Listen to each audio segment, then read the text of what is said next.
안녕하세요. 앙크TV입니다. 오늘은 챔피언스 리그 8강 대진이 완전히 꾸려졌고 매치업들도 다 나왔잖아요. 그런 매치업들에서 장단점은 무엇인지, 이런 팀들의 장단점이 있을 거 아닙니까? 그런 거를 한번 이제 매치업을 통해서 한번 보도록 하겠습니다. 바로 보겠습니다. 일단 첼시부터 보자면 요쪽이 첼시, 요쪽이 포르투가 될 텐데 첼시부터 보도록 하겠습니다. 첼시부터 보자면 가장 장점은 수비겠죠. 수비가 어느 정도냐면 비이상적일 정도로 안 먹히고 있습니다. 이게 8개 팀의 그냥 치룬 10경기, 뭐 챔피언스 리그가 될 수도 있고 뭐 FA컵이 될 수도 있고 여러 가지 포함되어 있을 수 있잖아요. 각 리그마다 다르니까. 그냥 10경기를 본 건데 확실히 첼시가 눈에 띄는 건 사실입니다. 어떻게 1실점을 했어요, 1실점. 투엘 체제를 통으로 놓고 보면 2실점을 하는데 그중 하나가 이제 리디거가 셰필드전에 자책골을 하거든요.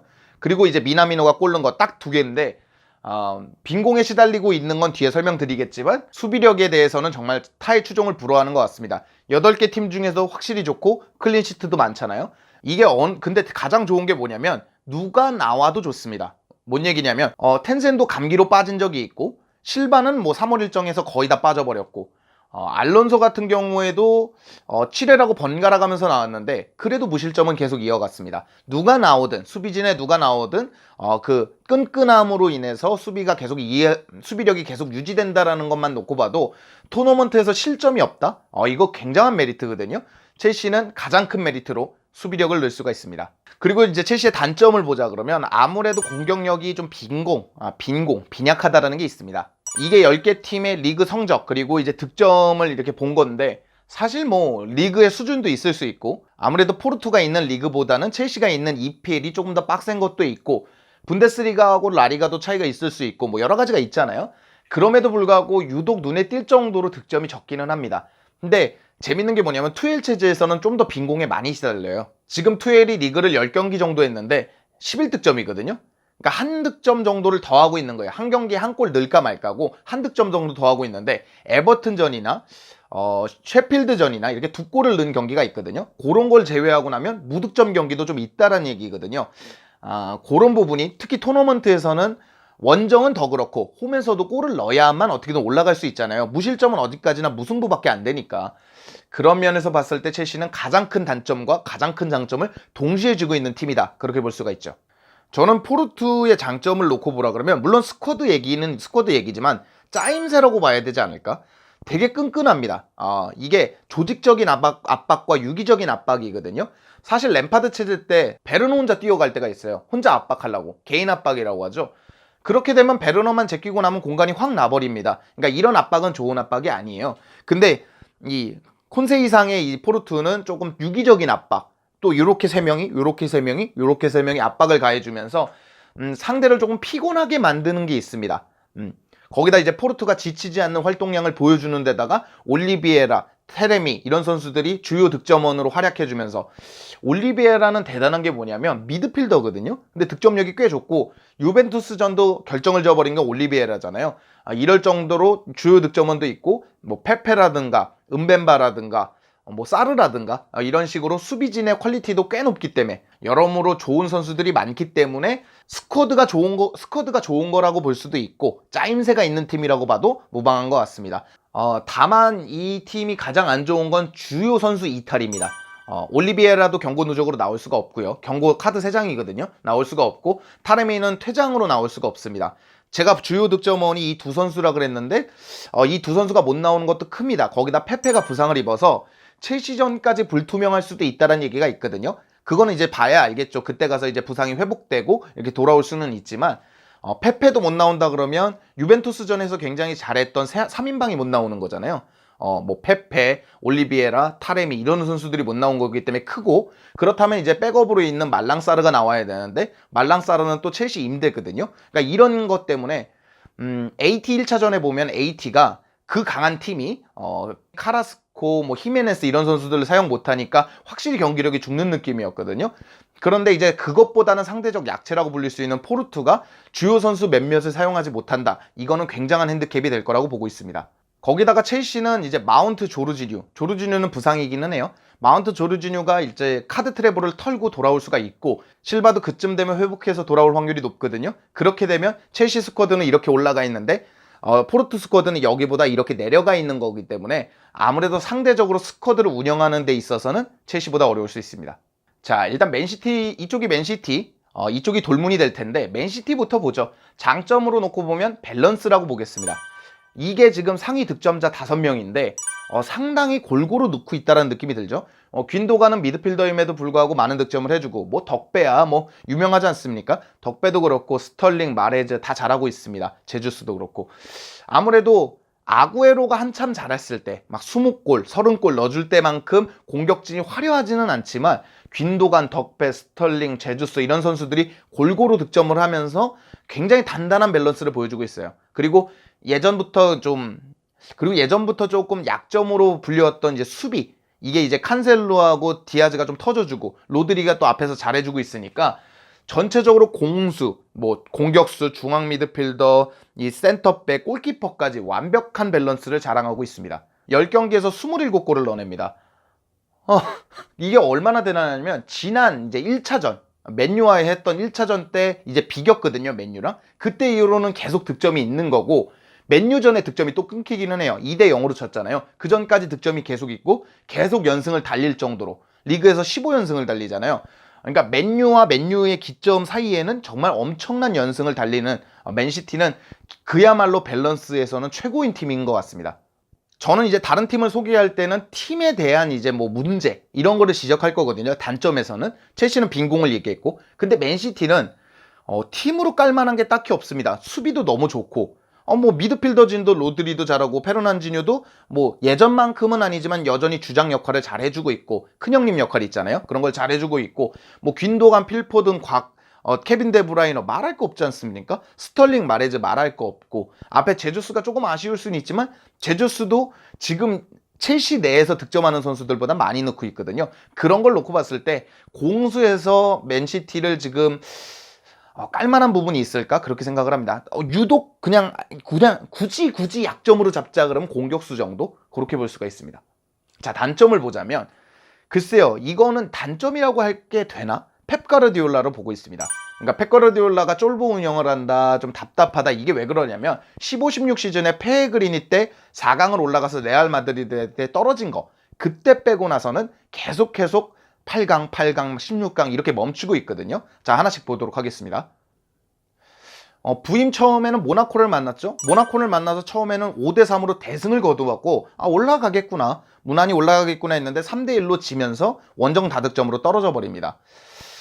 여기까지는 펩 가르디올라가 첫 시즌이기도 하고 페그리니의 유산을 그대로 물려받은 느낌이 있잖아요. 뭐 영입은 있었다지만 그러니까 좀 더 지켜보자 했는데 다음 시즌에도 또 리버풀한테 지고 다음 시즌에 토트넘한테 또 지고 또 다음 시즌에 단판전으로 했잖아요. 이 코로나 영향으로 단판전으로 했는데 리옹한테 지고 아무래도 뭐 리옹, 토트넘, 리버풀 이런 팀들이 약하다는 게 아니라 펩 가르디올라가 페그리니보다 지원을 많이 받았으면 많이 받았고 그 당시 스쿼드보다 지금 스쿼드가 좋아지면 더 좋아졌지 나빠지지 않았거든요. 그럼에도 불구하고 15-16 시즌의 성적이 커리어 하이고 계속 성적이 안 나오고 있다는 건 스쿼드를 지적한다기보다는 펩 가르디올라를 지적할 수밖에 없는 거죠. 근데 저는 이제 감독이 어떤 전술을 들고 나오든 싫어하는 건 없습니다. 왜냐면 감독이 전술을 짜고 스쿼드를 운영하는 데 있어서는 그건 감독 고유의 권한이고 자유로워야 된다고 생각하고 있어요. 오히려 구단, 팬들이 간섭하기 시작하면 그게 더 잘못됐다고 보고 있거든요. 근데 문제는 뭐냐면 그래서 경기 결과가 어떻게 나오느냐에 따라 감독이 책임져야 된다는 것도 맞다고 보고 있어요. 왜냐면 자유로움에는 책임이 따르기 마련이니까요.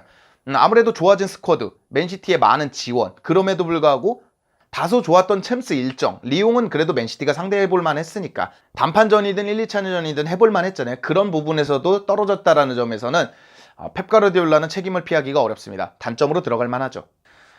사실 홀란드 하나가 모든 걸 책임져 줄 수는 없습니다. 왜? 팀 스포츠니까. 축구는 팀 스포츠이기 때문에 홀란드 하나가 장점이 될 수는 없어요. 근데 왜 홀란드를 장점으로 넣어놨냐면 홀란드는 다른 결과를 갖고 오기는 합니다. 이게 컬른전의 결과인데 2대2로 비겼는데 홀란드 혼자 2골을 넣습니다. 그러니까 질만한 경기를 2골을 넣은 거죠. 결과론적일까요?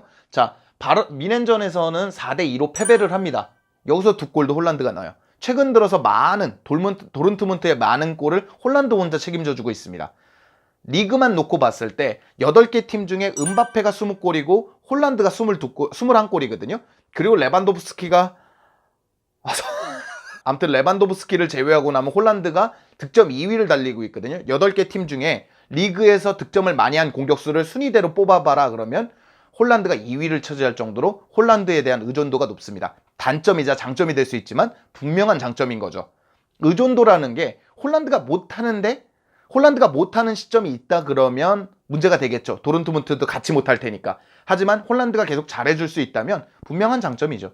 거기에다 산초, 훈메스, 지오바니 레이나, 로이스 이런 자원들이 아직까지 건재하기 때문에 도르트문트도 스쿼드가 나쁘다고 볼 수는 없습니다. 여전히 도르트문트도 스쿼드 면에서는 또 좋고 파브르 감독이 경질되고 나서 새로운 감독 테르지치가 들어오면서 조금 순위를 끌어올리면서 어쨌건 8강까지 오면서 소방수 역할을 잘 해내고 있다는 것도 확실한 장점일 수 있습니다.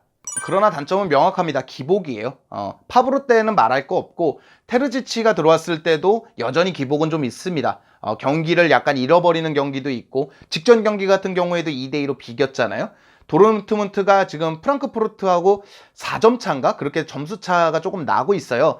4위하고 5위의 점수 차가 나고 있는데 여전히 챔피언스 리그 경쟁을 해야 된다라는 점. 그러니까 리그를 신경 안 쓰고 챔피언스 리그에만 올인하기에는 리그도 애매모호하고 챔피언스 리그는 맨시티를 만났다라는 힘든 부분도 있습니다.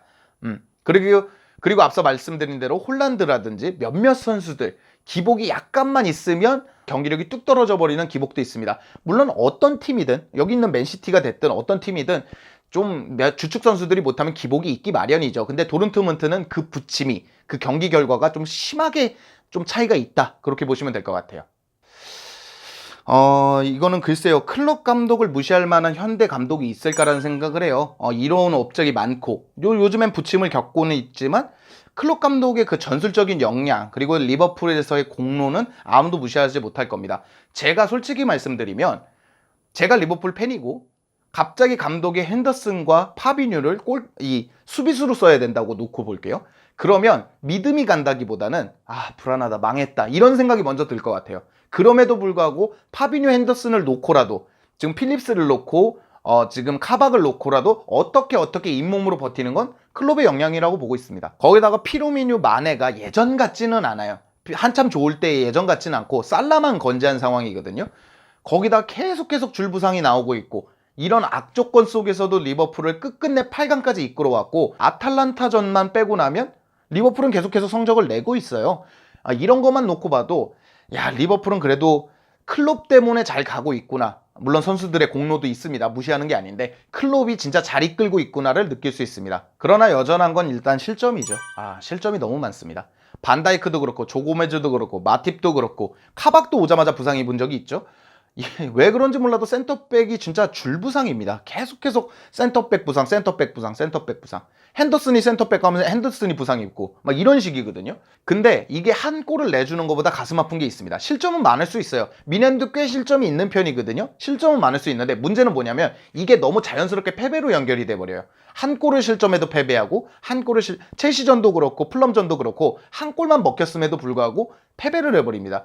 4승 6패잖아요. 수비는 조금 처참하고 공격은 무기력한 느낌이 돼버렸습니다. 한 가지 호재, 단점에서 얘기할 수는 없지만 한 가지 호재는 나다니엘 필립스가 조금씩 2차전에 데뷔를 했거든요. 챔피언스리그. 거기서도 꽤 했고 울브스전에는 이런 기록을 보여줄 정도로 그냥 한 줄기 희망 같은 거 있지 않습니까? 한 줄기 희망처럼 떠올라서 그나마 이 수비가 단점이긴 하지만 그나마 한 줄기 희망을 볼 수 있었던 리버풀입니다.